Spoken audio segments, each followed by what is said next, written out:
Have you ever had a day where you just didn't feel like doing anything? Not even the things you usually enjoy.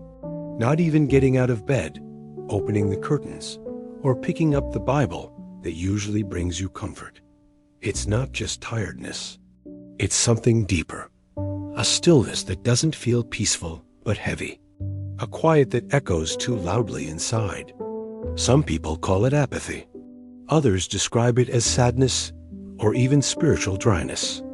But whatever name it takes, it's something many of us experience more often than we'd like to admit, especially as the years go by. It might come after a loss, or after too many days that feel the same, or when your body doesn't move like it used to, and the little joys of life begin to feel far away.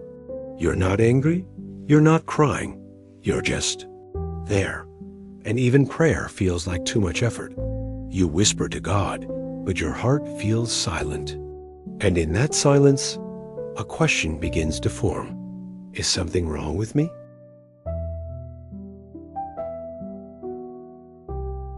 Let me tell you something right now, from one soul to another. No, there is nothing wrong with you. What you're feeling is more common than you imagine. And God is not shocked or disappointed by your weariness. In fact, some of the most powerful moments in Scripture happen when someone reaches the very point you're describing, when strength runs out, when words disappear, when the will to keep going just isn't there. Have you heard the story of the prophet Elijah? He was a man of fire, faith, and miracles. He stood against kings, called down fire from heaven, and witnessed the hand of God in dramatic ways. But right after one of the greatest victories of his life, Elijah collapsed. Not just physically, but emotionally and spiritually. He ran into the wilderness, sat under a solitary tree, and asked God to take his life. He was done, finished, too tired to go on. He had nothing left. And you know what God did? He didn't scold Elijah. He didn't tell him to get up and try harder. He didn't ask, "Where's your faith?" No, God sent an angel with warm bread and water. Then he let Elijah rest again. And only after Elijah had been fed and allowed to sleep did God whisper to him, not in thunder or fire, but in a gentle breeze. In that moment, God met Elijah right where he was, not where Elijah should have been, where he truly was, exhausted, empty, and beloved.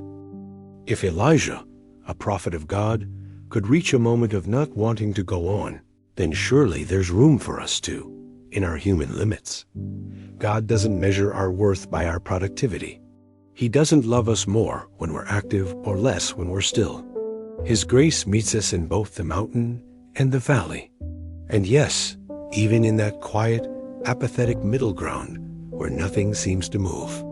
Sometimes what we call laziness is actually grief in disguise, or disappointment that hasn't had space to be named, or burnout from carrying burdens no one sees. You might be helping a family member every day without recognition. You might be grieving a spouse or friend in silence. You might be facing physical pain that wears down not just your body, but your will. All of that builds up, and eventually it can make even the smallest act feel like too much. And yet, here's the tender truth of our faith. God is not waiting for you to get it together before he draws near. He is already there, in the sigh, in the stillness, in the tear that doesn't fall. He is the one who sees what others don't, and he doesn't rush your healing. He stays, he whispers, he waits. Psalm 42 gives words to a heart in that place. Why, my soul, are you downcast? Why so disturbed within me? Put your hope in God, for I will yet praise him. Notice something. The psalm doesn't begin with praise. It begins with questions, with sorrow, with a soul that's struggling to remember what hope even feels like. That's a real, raw prayer, and that is sacred too. You don't have to pretend with God. You don't need fancy words or even energy to speak. Sometimes the most powerful prayer is simply sitting in silence with your palms open, or whispering, "Jesus, I'm tired," or letting a single tear roll down without shame. These are not signs of weakness. They are holy moments of surrender. They are invitations to let grace in. I want you to imagine something for a moment. Picture Jesus sitting next to you in your favorite chair. No words, just presence, his hand on yours. No rush, no expectation. Just love. That's what grace looks like when motivation fades. It's not a lightning bolt to get you moving. It's a quiet warmth that tells you, even now, I am with you. So if you're in a season like this, or if you've ever been there before, know this: you are not alone. And there's nothing wrong with you. You are human, and God understands that deeply. The God who made your body also knows its limits. The God who formed your heart knows it gets tired. And the God who breathed life into you hasn't stopped loving you for a single second. In a moment, we'll keep walking together through some gentle truths that can lift you, not with pressure, but with peace. But before we continue, I want to invite you to take a simple step. If this message is speaking to your heart, would you subscribe to this channel and like this video? It helps this message reach others who might be sitting in the same quiet place you're in. And maybe, just maybe, it'll be the whisper they've been waiting for. Let's keep talking. There's more grace to uncover. And you don't have to do it alone. Sometimes we expect healing to come like a wave that washes everything clean in a moment. But more often, it arrives like dew in the morning, so gentle that you don't notice it at first. That's how God tends to souls that are tired. Not with demands, but with presence. That something in us is broken. But what if, instead of seeing it as a failure, we saw it as a signal? A quiet message from the soul saying, I need care. I need grace. I need to stop pretending I'm fine. That kind of honesty is the soil where healing can grow. Don't try to fix everything at once. Just start by acknowledging how you feel. Say it out loud if you can. God, I feel empty. Try this with me. Close your eyes for a moment and just breathe slowly. Inhale peace. Exhale pressure. Let your shoulders drop. Let your jaw unclench. Let your soul settle. In that space, you're not achieving anything. You're receiving. And that's where God meets you. In those moments, don't fight the stillness. Sit by a window. Watch the clouds. Light a candle. Hold a warm cup of tea in your hands. These are sacred acts too. Life with God isn't always about action. Not by heaven, and not by the people who truly care. If you ever feel tempted to believe otherwise, remember this: Jesus sees the one lost sheep. He leaves the 99 to find the one. That's how much you matter. It's also about presence. And your presence matters. You are not measured by what you do. You are held by who God is. And who He is has never changed. Or, Lord, I don't even know what to say. If you never did another thing, God's love for you would not decrease. Not the version of you that was more active or more organized. Right now, right here, that's where God's grace is landing. And it's enough. If you never prayed another prayer, His mercy would still surround you, because His love was never about your effort. It has always been about His nature. We'll talk about small movements of hope and how you can begin again without guilt or pressure. But for now, just breathe. Let go of the need to fix everything. You are not broken. You are beloved, steadfast, gentle, unshakable. Like Jesus, be near, or your grace is enough. Not to study them, not to analyze, but just to let them wash over you like music. Psalm 23 is a beautiful place to begin. Read it slowly. Imagine the green pastures, the still waters, the gentle shepherd. But that's not how God sees you. He is not impressed by noise or motion. He sees your heart. He sees the patience you've shown in silence, the kindness you've offered without applause. the courage it takes to keep waking up each day, even when you don't feel like it. That kind of faith is precious to him. Let the words hold you. You don't need to make them do anything. Just let them be with you. These little prayers can become anchors in the quiet. You don't need long sentences, just a heartbeat of connection, just a whisper of trust. That alone is a prayer. That alone is enough. You don't have to clean up your emotions before coming to him. Come as you are and let him do the work only he can do. Not with pressure, but with peace. And in that quiet, something begins to shift.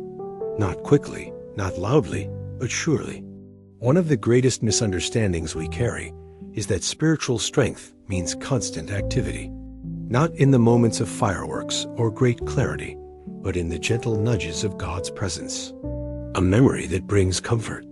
A song that plays just when we need it. A verse that suddenly shines like light on the water. These are not coincidences. They are the quiet language of grace. That we have to always be moving, always praying, always doing something for God to be pleased with us. But if that were true, then why did Jesus so often retreat to lonely places? After he rested and ate, God invited him to a cave and asked, "What are you doing here, Elijah?" It wasn't a question of accusation. It was a question of love. God wanted Elijah to speak, to name what he was carrying. And Elijah did. He poured out his sorrow, his fears, his feelings of being alone. And again, God didn't argue or correct him. He listened. Then he responded not with a dramatic sign, but with a still small voice. A whisper. Why did he rest in the middle of storms, pause in the midst of crowds, and invite his followers to simply come and sit? Maybe, just maybe, God values stillness more than we think.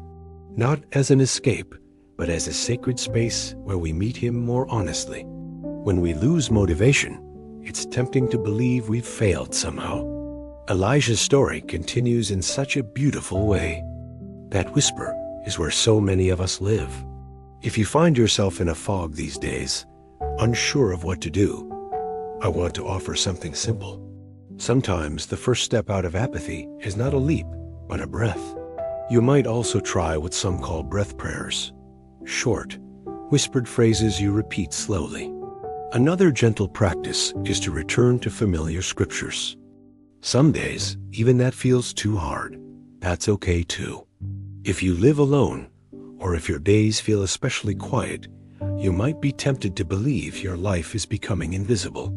You are not forgotten. Sometimes all you can do is light one small lamp. Open one window. Say one soft prayer. That's more than enough. Let this sink in for a moment. There is grace for this exact moment in your life, not the life you used to have. In the next part of our conversation, I want to gently walk with you through how grace can begin to take root in a weary soul. Sometimes all it takes is one moment of grace to begin waking something up inside us. Not everything at once, not a sudden flood of energy or passion, but a flicker. He never demanded that Elijah run back into battle before he was ready. He gave him food, rest, a quiet place to speak, and most of all, time. The same God who whispered to Elijah in the cave whispers to you now. If you feel drawn to music, play a song that lifts your heart. If you feel like going outside, let the sunlight touch your face. But even here, God is writing something beautiful. He is not just preparing you for more activity. Maybe you know a friend who feels the same weariness. Maybe you've seen the tired look in someone's eyes at church or during a phone call. Share this message with them. Let them know they are not alone either. Even when you feel like you have nothing left, God remains. He is not waiting at the finish line. If all you can do is breathe, let that be your offering. And when you're ready, even if it's just a little at a time, take one step forward. Not out of guilt, not out of fear, but because grace has made the way. And if all you can do is feel tired, let that be your starting place. God is not far, and there is more beauty ahead than you can see right now. Let's keep walking together, gently, one breath at a time. He is closer than your next thought, and His grace is not on hold. It's flowing even now, like a soft river through the valley of your weariness. He is walking with you step by step, even when you stop, even when you sit down, even when you fall asleep mid-prayer. That is the kind of love that holds us, steady, unshakable, gentle beyond words. We are not meant to carry these feelings in silence. We are meant to remind each other that God is still moving, still whispering, still loving. He is teaching you to be loved in your stillness. Subscribe to the channel if you haven't already. Like this video if it brought even a little light into your day. Share it with someone who might be sitting in the quiet, wondering if anyone understands, and leave a comment below. Even if it's just a few words, even if it's just "this is me," it matters. Your voice matters, and it may be exactly what someone else needs to see to feel less alone. To believe, even when you do not feel it, that His hand is still on your shoulder. You were created to be loved, to be held, to walk with God not just in the bright mornings, but also in the heavy afternoons and long nights. The moments you think are your weakest may actually be the most sacred, because they make space for God to carry what you cannot. That He is still holding you when you cannot hold anything else. If you feel like reading one verse, read it slowly and let it rest in your spirit. These are not little things. They are sacred steps. They are moments where grace begins to take shape. And that whisper isn't telling you to perform. It's inviting you to rest, to remember, and to receive. A tiny spark of willingness. A quiet breath that says, maybe I could take one small step today. Maybe I could sit outside for a few minutes. He doesn't say, come to me when you are ready, or come when you feel strong. He says, come when you are weary. Come when you are burdened. That means this moment, just as you are, is the right moment to come. Maybe I could write down one thing I'm grateful for. What if I keep trying and nothing changes? Then keep resting. Keep showing up gently for yourself. Trust that what you cannot see, God is still doing. Just as seeds take time to grow under the soil, your spirit is still being nourished even when it feels dormant. Your healing is not on a schedule. It is unfolding quietly, in its own season, and God is not in a hurry. Maybe I could whisper a few words to God, even if they're not full sentences. That is how new strength begins. Not with force, but with kindness. God never asks us to carry more than we can handle. There is a beautiful moment in the Gospels where Jesus says, come to me, all you who are weary and burdened, and I will give you rest. The invitation is always open. You don't need to prove your worth. You don't need to show up with enthusiasm or perfect faith. Just come. Even if your prayer is just a sigh or a tear, or sitting in silence with your hands open, that's enough. That is your yes. That is your worship. And when you begin to feel even the smallest bit of movement inside, honor it. You might be wondering, what if the feeling doesn't come back right away? This is not the end of your story. It's a quiet chapter, a slower page. And sometimes, the healing you long for comes when you begin to speak it to someone else. And if this message has spoken to something inside you, I want to gently invite you now, not only to keep listening, but to become part of this space. You are not created to push through every day with energy and perfection. Even when you cannot pray, grace still finds you. So today, if all you can do is listen, then let that be your prayer. Rest in that. Rest in Him. I am so glad you are here. You matter. Your heart matters. Your healing matters.